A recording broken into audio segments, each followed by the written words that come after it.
Honorables membres du jury, très chère assemblée, respectables contradicteurs, bien mes collègues, si nous sommes adressés aujourd'hui à vous, et particulièrement à votre raison, c'est parce qu'il faut interdire les jeux d'argent.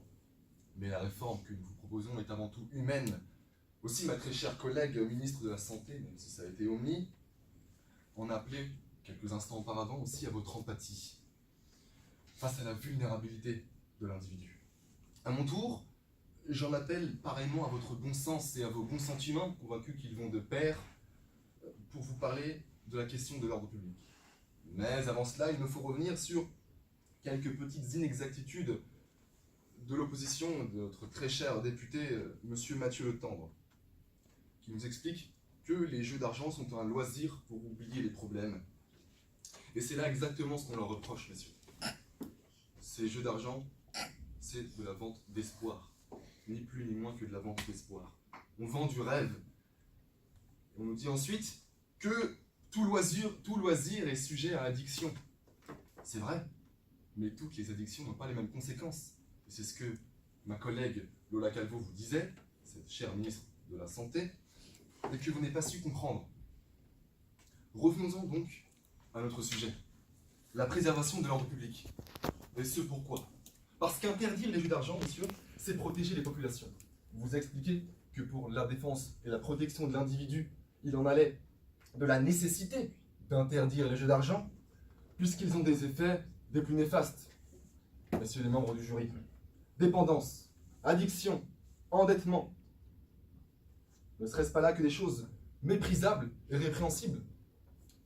Comme vous l'expliquez Lola, il faut donc l'interdire.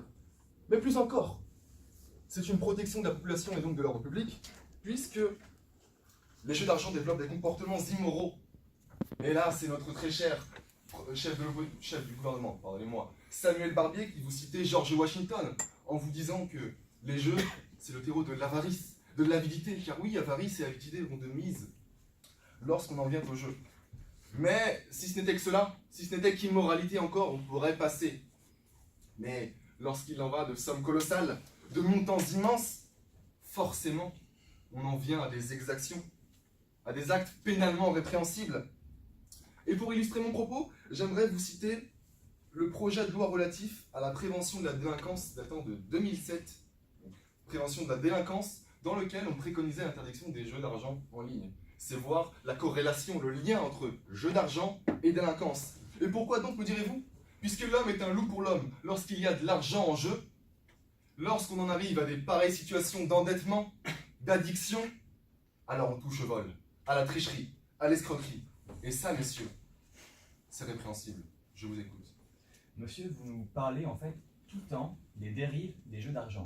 Donc vous pointez finalement quelques centaines de personnes en France. Par contre, parlez-moi un peu du principe en quoi le jeu d'argent pose un réel problème par rapport à l'endettement et à l'ordre public. Pour ce qui est de l'endettement, l'addiction, je pense que ma collègue a répondu comme il se doit. Ensuite, vous nous reprochez de pointer le doigt sur les dérives. Mais s'il n'y avait pas de dérives, pourquoi en parlerions-nous? C'est là tout le problème, monsieur. Ce sont les dérives qu'on va réprimer. Et puisque ces dérives sont plus conséquentes que le gain, dans tous les sens du terme, alors nous devons agir et nous prenons nos responsabilités. Outre l'aspect de la protection de la population, et puisque vous, vendeurs d'espoir, ne tenez pas vos promesses, alors vous poussez les plus démunis à l'irréparable. Puisqu'il faut se le dire, l'addiction n'a pas les mêmes conséquences, et ce pourquoi? Parce qu'un riche qui perd de l'argent en a toujours.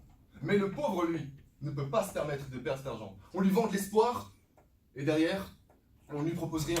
Les jeux d'argent sont donc un terreau de l'inégalité sociale, messieurs.